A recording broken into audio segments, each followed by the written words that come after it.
जय हिंद। स्वागत है आपके अपने चैनल ज्ञानकुरिया एकेडमी में। चलिए आज हम बात करेंगे विशेष पिछड़ी जनजाति पर्टिकुलरली वनरेबल ट्राइबल ग्रुप के बारे में। ठीक है, भारत की सबसे संवेदनशील आदिवासी समूह है ये। ठीक है, लेकिन हम बात करेंगे छत्तीसगढ़ के संदर्भ में। चलिए, इसके पृष्ठभूमि के बारे में बात करें। ठीक है, तो स्टार्ट हुआ था ये 1973 से। किससे? ढेबर आयोग से। ठीक है, तो जो जनजाति होती है, जनजाति के बारे में हम बात करें तो सामान्य ग्रुप से वो पहले से ही पिछड़ी हुई रहती है। जनजाति समूह जो है वो क्या रहती है, सामान्य ग्रुप से या ओबीसी से या सामान्य ग्रुप से क्या रहती है, पहले से ही पिछड़ी रहती है। लेकिन पिछड़ी जो जनजाति है उसमें भी से कुछ जनजाति ऐसे होती है कि और पिछड़ी हुई रहती है। उन्हीं पिछड़ी जनजातियों को सबसे पहली बार ध्यान में लेकर के आए किसने? ढेबर आयोग ने। कब? 1973 में। और ये जो जनजातियों में से जो और पिछड़ी हुई जनजाति है उनको इन्होंने नाम दिया आदिम जनजाति समूह। ठीक है, इनके सिफारिश पर।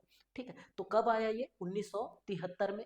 पीटीजी के नाम से इनकी पहचान की, प्रिमिटिव ट्राइबल ग्रुप, आदिम जनजाति समूह। बाद में 2006 में इसका नाम परिवर्तन कर दिया गया और पीटीजी से इसको PVTG, particularly vulnerable tribal group, CA नाम कर दिया गया। तो पहले क्या नाम था? पीटीजी नाम था। बाद में ये क्या हो गया आपका? पीवीटीजी हो गया। मतलब आदिम जनजाति समूह से विशेष पिछड़ी जनजाति तक का ये सफर चालू हुआ 1973 से 2006। जब हम बात करें 1973 के ढेबर आयोग के ये सलाह पर ये जब चालू किया गया तो उस समय लगभग 52 जनजातियों को, ओवरऑल इंडिया की बात कर रहे हैं, इंडिया के 52 जनजातियों को इस समूह में, इस ग्रुप में शामिल किया गया था।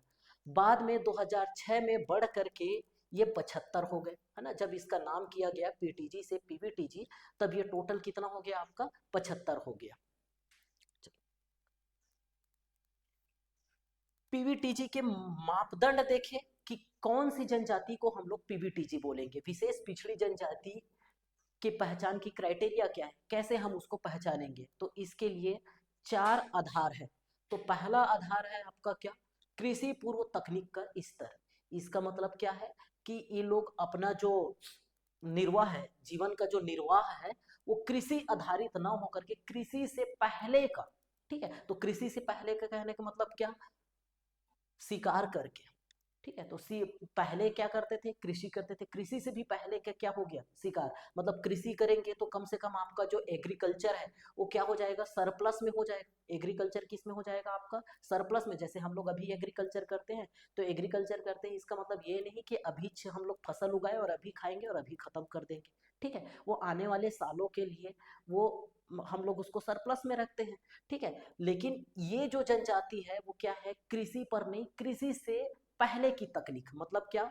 शिकार। मतलब शिकार के केस में क्या करेंगे? आज ही शिकार करेंगे और शिकार करके आज ही खा के खत्म कर देंगे। ठीक, शिकार किया हुआ वो जो रहेगा वो ऐसा नहीं कि आने वाले सालों तक चलेगा, ऐसा तो नहीं हो सकता। ठीक है, तो ये क्या हुआ?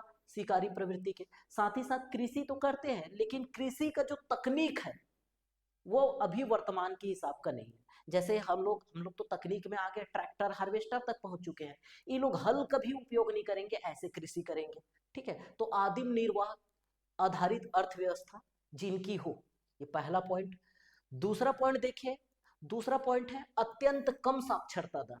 ठीक है, तो साक्षरता दर क्या हो? अभी भी बहुत ही कम हो। मतलब इनकी जो साक्षरता दर है, जैसे अभी हम लोग बात करें 70 से 80% साक्षरता आपको अलग अलग राज्यों में देखने को मिलेगी। ठीक है, केरल में तो 100% साक्षरता हो गया और आने जो दिन आते जा रहे हैं उसमें साक्षरता दर बढ़ते ही जा रहा है। लेकिन इन जनजातियों की साक्षरता दर 30 या 40, 20 ऐसे आपको देखने को मिलेगा। ये बोल दो कि लगभग लगभग 20 से 30 के बीच में इन लोग का साक्षरता दर रहेगा। मतलब साक्षरता दर क्या हो? बहुत कम हो। तो ये दूसरा कंडीशन है। तीसरा कंडीशन क्या है इसका? तीसरा कंडीशन है स्थिर या घटती जनसंख्या। मतलब अभी हम बात करें जनसंख्या की, तो जनसंख्या लगभग सभी का क्या है? बढ़ते हुए है ना। भारत की जनसंख्या बोल लो या छत्तीसगढ़ की जनसंख्या बोल लो या पर्टिकुलर किसी रिलीजन धर्म की जनसंख्या की बात कर लो या पर्टिकुलर किसी जाति की जनसंख्या बोल लो, वो हमेशा कैसे है? बढ़ते क्रम पे है। लेकिन कुछ जनजाति ऐसे है जिसकी जनसंख्या क्या हो गई है? स्थिर हो गई है, या पहले के कंपेयर में उसकी जनसंख्या क्या हो रही है? कम हो रही हो। तो ये हो गया आपका क्या? तीसरा कंडीशन। चौथा कंडीशन क्या है? निर्वाह स्तर की अर्थव्यवस्था।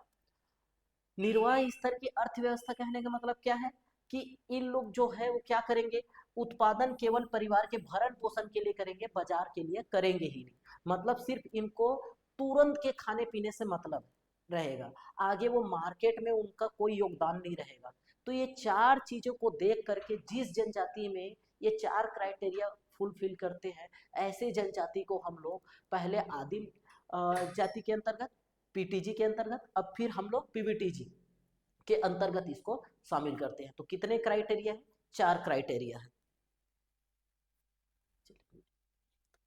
भारत में बात करें पीवीटीजी की स्थिति, ठीक है, तो अनुसूचित जनजातियों की क्या है, ये एक उप श्रेणी है, जनजातियों की ही क्या है, एक श्रेणी है, ठीक है। अनुसूचित जनजातियों की क्या है, ये एक श्रेणी है।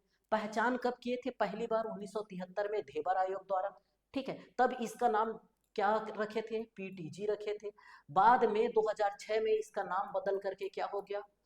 विशेष पिछड़ी जनजाति पीवीटीजी हो गया, ठीक। अभी देखिए, कृषि पूर्व तकनीक, कम साक्षरता दर, स्थिर या घटती जनसंख्या और निर्वाह स्तर की अर्थव्यवस्था, तो ये चार चीज इसके मापदंड देखें।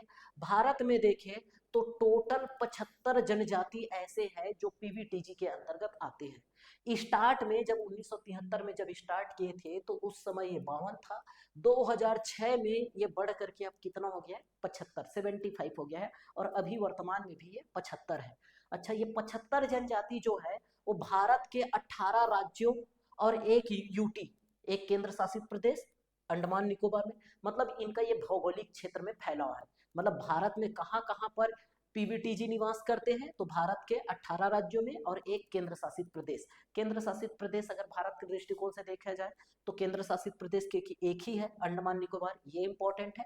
18 राज्यों में इसका फैलाव है।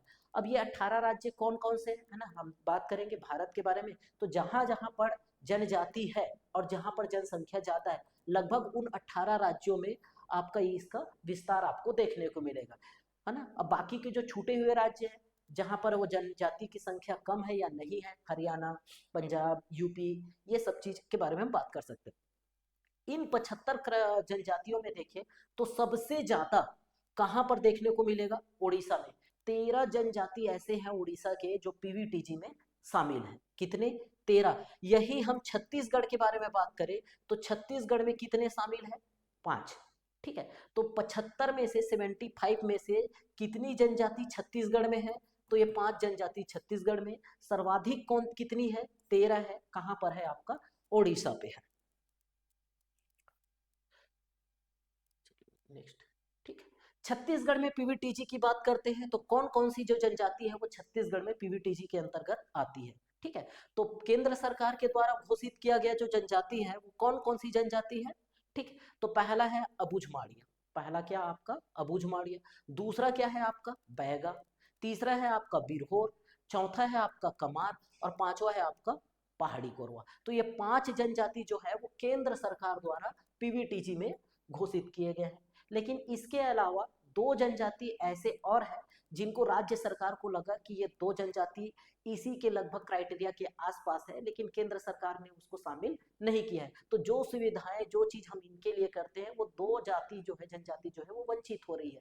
तो इसलिए राज्य सरकार ने इसको घोषित किया है क्या? विशेष पिछड़ी जनजाति। तो राज्य सरकार द्वारा जो घोषित है वो जनजाति कौन कौन सी है? तो भुंजिया है, पंडो है, ठीक है। अच्छा, इन सब के बारे में देखें तो अबुझमाड़िया, हम छत्तीसगढ़ की बात करें, ठीक है, तो छत्तीसगढ़ को देखें तो एक उत्तर वाला हिस्सा हो जाएगा और एक बस्तर दक्षिण वाला हिस्सा हो जाएगा, ठीक है। और बीच में आपका ये बिलासपुर वाला संभाग हो गया और ये आपका रायपुर और दुर्ग वाला संभाग हो गया, ठीक है। तो हम अबुझमाड़िया जनजाति के बारे में बात करें तो अबुझमाड़िया जनजाति आपको नारायणपुर जिले में आपको देखने को मिलेगा संकेंद्रण, आपको किसका? अबुझमाड़िया का। बैगा जनजाति के बारे में बात करें तो बैगा जनजाति आपको ये दुर्ग संभाग में कवर्धा, ठीक है, फिर बिलासपुर संभाग में आपका गौरेला, पेंड्रा, मरवाही, यहाँ पर देखने को मिलेगा और कुछ आपका कोरिया तक आपको इसका विस्तार देखने को मिलेगा। तो बेसिकली ये मैकल रेंज में आपको देखने को मिलेगा क्या? आपका बैगा। बिरहोर के बारे में बात करें तो बिरहोर आपको उत्तर भाग में जसपुर में आपको देखने को मिलेगा, ठीक है, मुख्य संकेंद्रण इनका कहाँ पर है, आपका बिरहोर का जसपुर में है। वही कमार के बारे में बात करें तो कमार आपको रायपुर संभाग में गरियाबंद और धमतरी में इसका संकेंद्रण देखने को मिलेगा।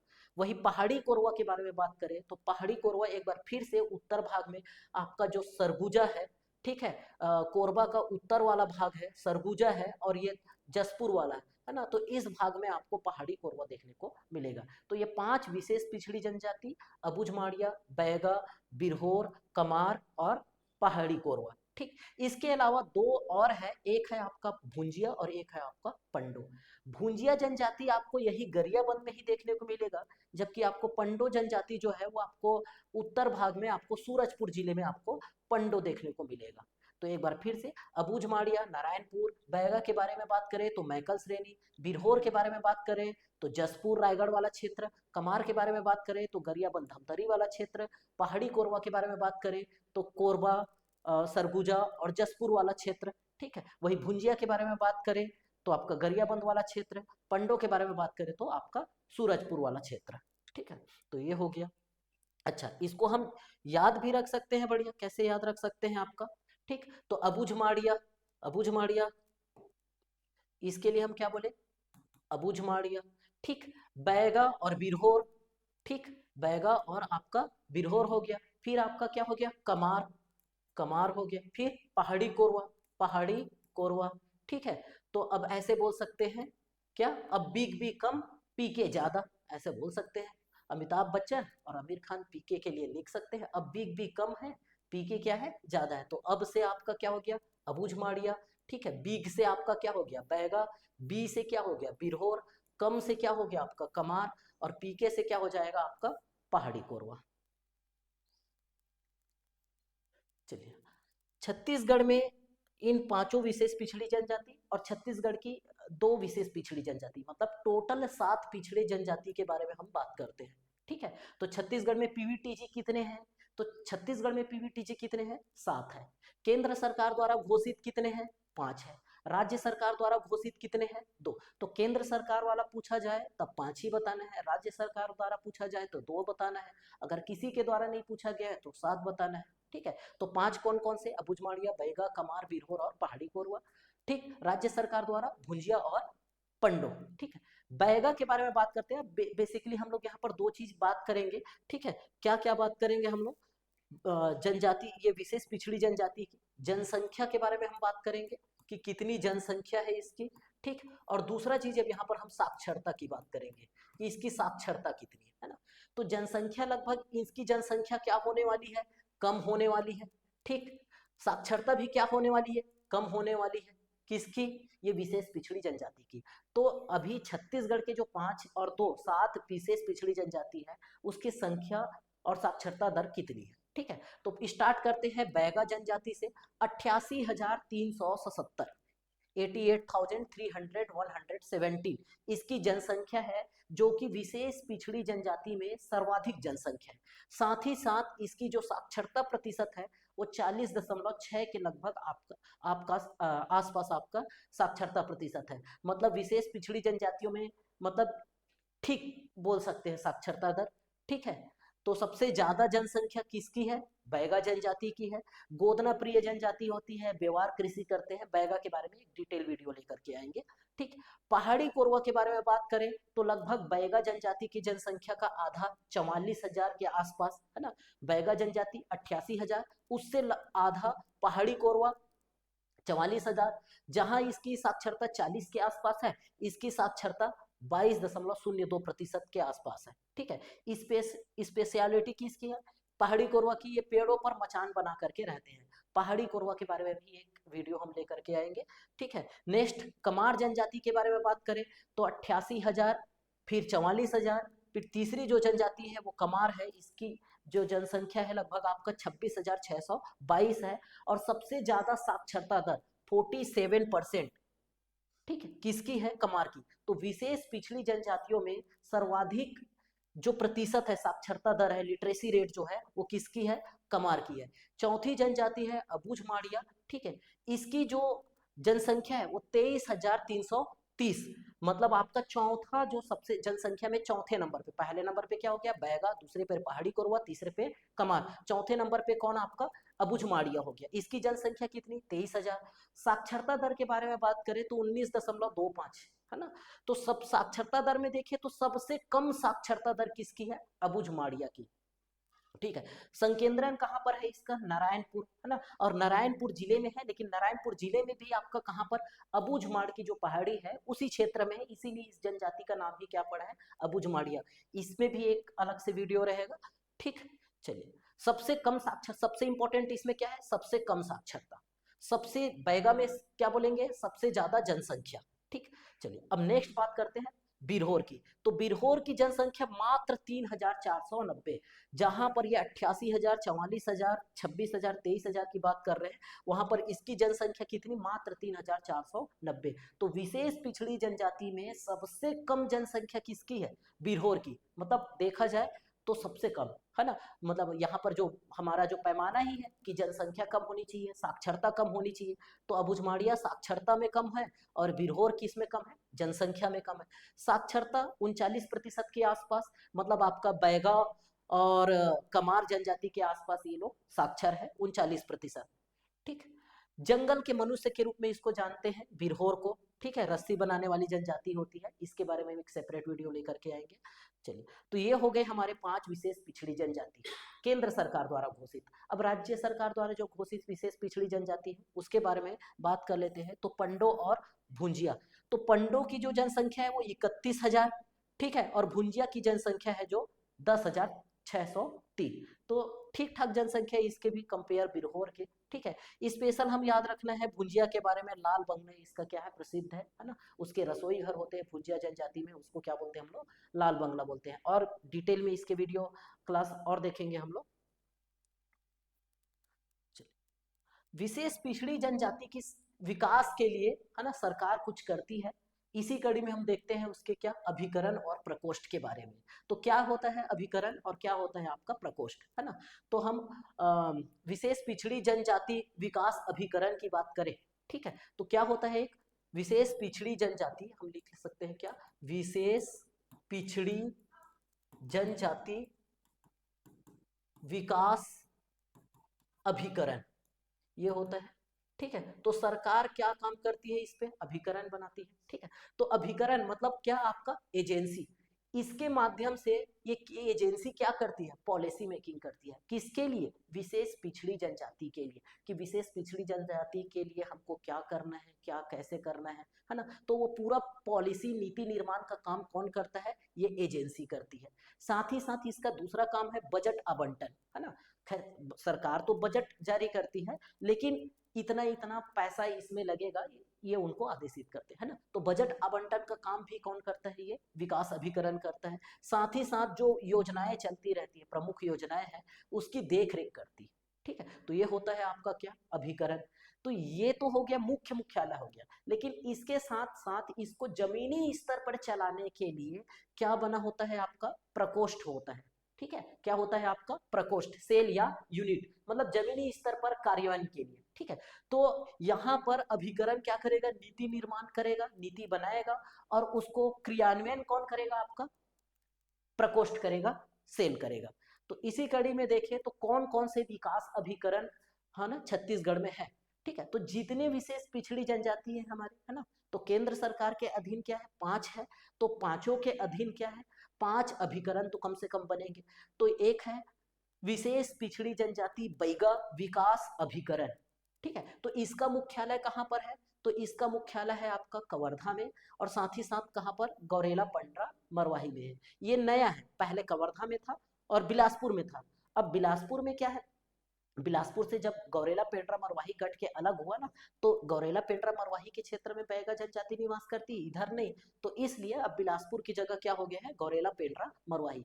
तो बैगा जनजाति के लिए दो अभिकरण तो एक ही है, बैगा विकास अभिकरण, लेकिन उसका जो हेड क्वार्टर है, मुख्यालय जो है, वो 2 जगह है। कहाँ कहाँ पर, कवर्धा में भी है और गौरेला पेंड्रा मरवाही पे। मतलब बैगा जनजाति के लिए इन्हीं दोनों जगह से क्या होता है, आपका पॉलिसी मेकिंग का काम चलता है, साथ ही साथ हर चीज यहीं पर से होता है। ठीक है, वही हम बात करें किसके बारे में, प्रकोष्ठ के बारे में। तो प्रकोष्ठ के लिए मतलब जमीनी स्तर पर काम करवाना है तो उसके लिए बैगा विकास प्रकोष्ठ बना हुआ है ना। क्या बना है? बैगा विकास प्रकोष्ठ। तो बैगा विकास प्रकोष्ठ आपको 3 जगह देखने को मिलेगा। एक मिलेगा राजनांदगांव में, एक देखने को मिलेगा मुंगेली में, और एक देखने को मिलेगा आपको बैकुंठपुर में। तो ये 3 जगह है। ठीक, उसके बाद हम अबुझमाड़िया के बारे में बात करें तो अबुझमाड़िया विकास अभिकरण जो मिलेगा उसका मुख्यालय नारायणपुर पे। ठीक, अबुझमाड़िया के लिए। कमार के बारे में बात करें तो विशेष पिछड़ी जनजाति कमार विकास अभिकरण, इसका मुख्यालय आपको मिलेगा गरियाबंद में। ठीक है, पहाड़ी कोरवा की बात करें तो ये मिलेगा आपको अंबिकापुर में। पहाड़ी कोरवा और बिरहोर के लिए आपका क्या? जसपुर। तो आपको अभी जो बताया था, जहां जहां पर जो इसका सेंटर है वहीं वहीं पर अभिकरण एजेंसी का क्या रहेगा? हेडक्वार्टर रहेगा। जैसे यहाँ पर देखे बैगा जनजाति क्या था आपका? कवर्धा वाले क्षेत्र में, तो कवर्धा में रहेगा। ठीक है, साथ ही साथ गौरेला पेंड्रा मरवाही में। अबुझमाड़िया सिर्फ एक ही जिले में है तो इसलिए यहाँ पर नारायणपुर पे मिल जाएगा आपको। कमार के लिए बात करें तो गरियाबंद में है तो गरियाबंद में देखने को मिल जाएगा। लेकिन पहाड़ी कोरवा का जो विस्तार है वो आपका ये कोरबा, कोरबा के अलावा आपका सरगुजा, ये जसपुर और ये रायगढ़ का। तो जहां पर ये चारों जगह मिलते हैं उसी वाले एरिया पे आपका ये क्या है? पहाड़ी कोरवा निवास करती है। इसका मुख्यालय है ना, चूंकि सरगुजा में ज्यादा है इसलिए इसका जो मुख्यालय वो कहाँ दिया हुआ है आपका? अंबिकापुर पे दिया हुआ है। ठीक है, किसका? पहाड़ी कोरवा का। अब चूंकि पहाड़ी कोरवा का विस्तार 3-4 जिलों में देखने को मिल रहा है और बिरहोर जो कि जसपुर में है, लेकिन जसपुर में उसकी जनसंख्या कितनी है? 3000 समथिंग है, 4000 से भी कम है। लेकिन पहाड़ी कोरवा 20,000 से भी ज्यादा है। तो 3000 से 4000 से कम होने के कारण बिरहोर और पहाड़ी कोरवा को मिला करके एक विकास अभिकरण बनाया है ना। चाहता तो बिरहोर बस कहीं अकेले का होता, लेकिन उस क्षेत्र में पहाड़ी कोरवा का भी विस्तार है, इसलिए पहाड़ी कोरवा और बिरहोर दोनों का एक मुख्यालय कहाँ पर है आपका? जसपुर में है। तो इस तरीके से देखें, ये केंद्र सरकार द्वारा जो घोषित है विशेष पिछड़ी जनजाति उसके विकास अभिकरण की। साथ ही साथ हम छत्तीसगढ़ सरकार द्वारा घोषित विशेष पिछड़ी जनजाति की बात करें, पंडो और भुजिया की।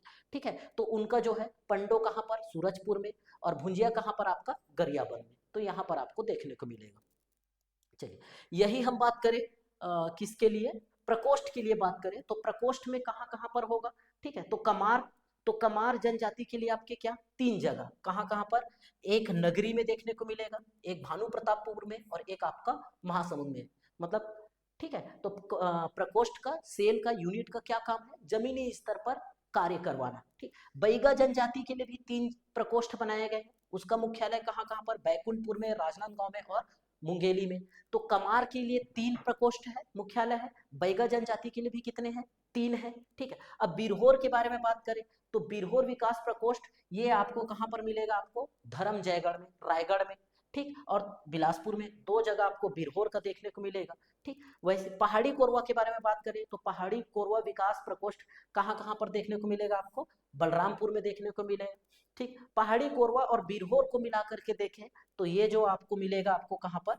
कोरबा में देखने को मिलेगा। तो इस तरीके से टोटल देखें तो आपको 3, 6, 8, 10 विकास प्रकोष्ठ आपको देखना, 10 प्रकोष्ठ देखने को मिल जाएंगे। ठीक है, तो प्रकोष्ठ की टोटल संख्या कितनी हो गई आपकी? 10 हो गई। चलिए नेक्स्ट, पीएम जनमन योजना के बारे में बात करें। ठीक है, तो पीएम जनमन योजना क्या है ये? तो विशेष पिछड़ी जनजाति के लिए सरकार एक अलग से योजना लेकर के आई है। उस योजना का नाम क्या है? पीएम जनमन, है ना। एक महत्वपूर्ण पहल है। फुल फॉर्म की बात करें तो प्रधानमंत्री, ठीक, जनजाति आदिवासी न्याय महाअभियान। ठीक, क्या है? प्रधानमंत्री जनजाति आदिवासी न्याय महाअभियान। ठीक, ये है इनके लिए। 11 क्षेत्रों में ये फोकस करता है। कितने क्षेत्रों में? 11 क्षेत्रों में फोकस करता है। ठीक, बात करें तो कब लॉन्च हुआ ये? तो 15 नवंबर 2023 को ये लॉन्च हुआ। ठीक, जनजाति गौरव दिवस के रूप में मनाया जाता है 15 नवंबर 2023 को। ठीक है, किस लिए मनाया जाता है? भगवान बिरसा मुंडा की ये क्या रहती है? जन्म जयंती रहती है। कब? 15 नवंबर। ठीक है, तो जनजाति गौरव दिवस के रूप में भी सरकार इसको मनाती है। तो इसी दिन 2023 में इस पहल को, इस योजना को लॉन्च किया गया। ठीक है, ये जो योजना है वो 3 साल के लिए 2023 में लॉन्च हुआ है। 3 साल के लिए है, मतलब 2026 तक ये रहेगा। मतलब 2023 से 2026 तक इन योजना के माध्यम से जो विशेष पिछड़ी जनजाति है उसको समाज की मुख्य धारा में लेकर के आना है। ठीक है, इसके लिए बजट कितना, 24,104 करोड़ रुपए का बजट इसके लिए बनाया गया है। तो अलग अलग मंत्रालय है ना, लगभग ये इसका जो नोडल मिनिस्ट्री है, मुख्य मंत्रालय है वो ट्राइबल अफेयर्स है, जनजाति मंत्रालय है, लेकिन ये जो बजट है, पैसा जो है वो लगभग आपके 9 मंत्रालय के थ्रू ये इनके विकास कार्यों में ये खर्च होने वाले हैं। ठीक है, टारगेट क्या कर रहे हैं, लगभग 22,000 गांव जो है जहां पर अनुसूचित जनजाति, ये विशेष पिछड़ी जनजाति रहती है, उनको टारगेट किया जाएगा। ठीक है, 22,000 गांव के साथ कौन कौन कितने स्टेट, 18 स्टेट है ना, 18 राज्यों में विशेष पिछड़ी जनजाति है, और केंद्र शासित प्रदेश कितने, एक। तो 18 और अंडमान निकोबार मतलब टू है ना, इतने 18 राज्य और एक केंद्र शासित प्रदेश के 75 जनजाति जो कि 22,000 गांव में निवास करते हैं, उनके लिए 24,104 करोड़ रुपए का आपका क्या है, ये योजना है। चलिए, अब ये जो 11 क्षेत्र है वो क्या, कौन कौन से 11 क्षेत्र है जिसमें सरकार जो है वो पीएम जनमन योजना के तहत फोकस करेगी। तो पहला है आपका क्या, सुरक्षित आवास। तो अभी तक हम ये देखे, जैसे पहाड़ी कोरवा के बारे में बात करें, पहाड़ी कोरवा पेड़ों पर मचान बना करके रहती है, अब बुझमाड़िया लोग पहाड़ी में रह रहे हैं, तो ऐसी ऐसे है ना, मतलब इनके पास खुद का आवास ही नहीं है, सुरक्षित आवास नहीं है। ठीक है, तो सरकार का पहला क्या है, आपका मोटो क्या है कि सबके पास क्या हो, सुरक्षित आवास हो, और इसके लिए इन लोगों को क्या पक्के मकान दिए जाएंगे, और ये क्या पीएम आवास योजना जो चलता है उसी के तहत इनको पक्के आवास दिए जाएंगे। ठीक है, सेकंड क्या है, स्वच्छ पेयजल। ठीक, मकान अब दे दिए तो प्रत्येक परिवार को क्या दिया जाएगा, नल कनेक्शन दिया जाएगा क्लीन ड्रिंकिंग वाटर के लिए, है ना, पाइप वाटर सप्लाई, ये दूसरा हो गया। तीसरा चीज है, मकान बन गया है, पानी आ गया है, ठीक है, लेकिन लोगों के पहुंच भी होनी चाहिए, तो पहुंच के लिए क्या कर रहे हैं, सड़क और कनेक्टिविटी, है ना, तो all weather road, all weather road मतलब आपका क्या, हर मौसम उपयोग होने वाली, मतलब पक्की सड़क के बारे में बात कर रहे हैं, मतलब ये जो जनजाति जहां पर निवास करती है उनको पक्की सड़क के माध्यम से मुख्य शहरों से, मुख्य गांवों से इनको जोड़ा जाएगा। चौथा है, फोर्थ पॉइंट बात करें, विद्युतीकरण।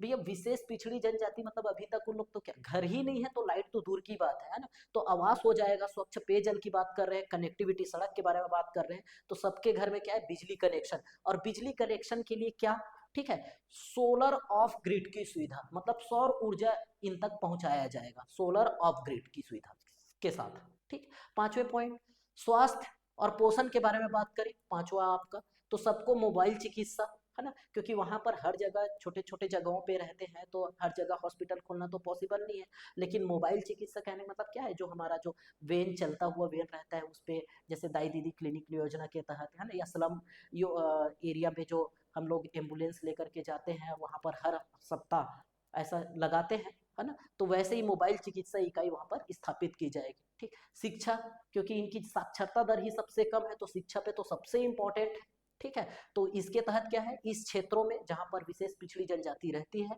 वहां पर आवासीय विद्यालय स्थापित किए जाएंगे। ठीक है, तो ये हो गया आपका छठवां पॉइंट। सातवां पॉइंट की बात करें तो सामुदायिक केंद्र के बारे में, है ना, तो बहुउद्देशीय सामुदायिक केंद्र बनाया जाएगा। ठीक, आजीविका सृजन की बात करे जाएंगे, तो आजीविका अभी ये मुख्य धारा में लाने के लिए लोग क्या कर रहे हैं, अभी भी क्या है, शिकार पे, है ना, या और कुछ कर रहे हैं, तो उसको मुख्य धारा में जोड़ने के लिए सबसे पहले इसकी लाइवलीहुड की बारे में बात करेंगे, तो कौशल विकास या वोकेशनल ट्रेनिंग इन लोग को प्रोवाइड किया जाएगा। 8 पॉइंट हो गया। 9 पॉइंट, डिजिटल संपर्क, है ना, तो मोबाइल और मेडिकल टावर की स्थापना वहां पर की जाएगी ना, तो डिजिटल, तभी तो डिजिटल में काम करेंगे। अब वहां पर क्या है, दुर्गम क्षेत्र है, नारायणपुर वाला, भुजमाड़े वाला, ठीक है, तो वहां पर कनेक्टिविटी ही नहीं है, तो कनेक्टिविटी यहाँ पर हम अभी रोड की बात कर रहे हैं, डिजिटली कनेक्टिविटी कब होंगे, जब वहां पर क्या हो, मोबाइल का या है ना इंटरनेट का फैसिलिटी हो, तो इसके लिए मोबाइल टावर की स्थापना की जाएगी डिजिटल संपर्क के लिए। साथ ही साथ 10th पॉइंट इसका क्या है, सुरक्षित खाद्य आपूर्ति, तो इसको सबके पास सही खाना पहुंचे, समय पे खाना पहुंचे, इसके लिए किसके थ्रू, पीडीएस के थ्रू, सार्वजनिक वितरण प्रणाली के थ्रू, है ना, ये पहुंच सुनिश्चित करेंगे। तो ये 10th पॉइंट हो गया। और 11th पॉइंट सबसे लास्ट आपका लैंड रिकॉर्ड, भूमि अभिलेख। अब ये जनजाति तो जान रहे हो, है ना, स्थानांतरित कृषि करती है, एक जगह जो छोड़ करके दूसरे जगह पे पहुंच जा रहे हैं, है ना, तो अब क्या है, इन लोगों को अब जन भूमि कम होते जा रहे हैं, जनसंख्या बढ़ती जा रही है ना, और अभी के समय में जमीन तो आपके नाम से रजिस्टर्ड ही होना चाहिए। तो अब इन लोगों को क्या दिया जा रहा है, भू अभिलेख, क्योंकि ये जनजाति जो है वो वन क्षेत्र पे ही रहते हैं, तो इसलिए इनको क्या है, वन अधिकार अधिनियम के तहत इन लोगों को क्या दिए जाएंगे, पट्टे वितरित किए जाएंगे। तो ये थे क्या आपके 11 क्षेत्र जिसपे पीएम जनमन योजना के तहत फोकस किया जा रहा है। चलिए, वीडियो अच्छा लगा होगा तो लाइक कर देंगे, शेयर कर लेंगे, और चैनल पे नए होंगे तो सब्सक्राइब कर लेंगे, ठीक है। और ऐसे ही यूज़फुल वीडियो और कंटेंट प्राप्त करने के लिए हमारे साथ इस चैनल पे बने रहें।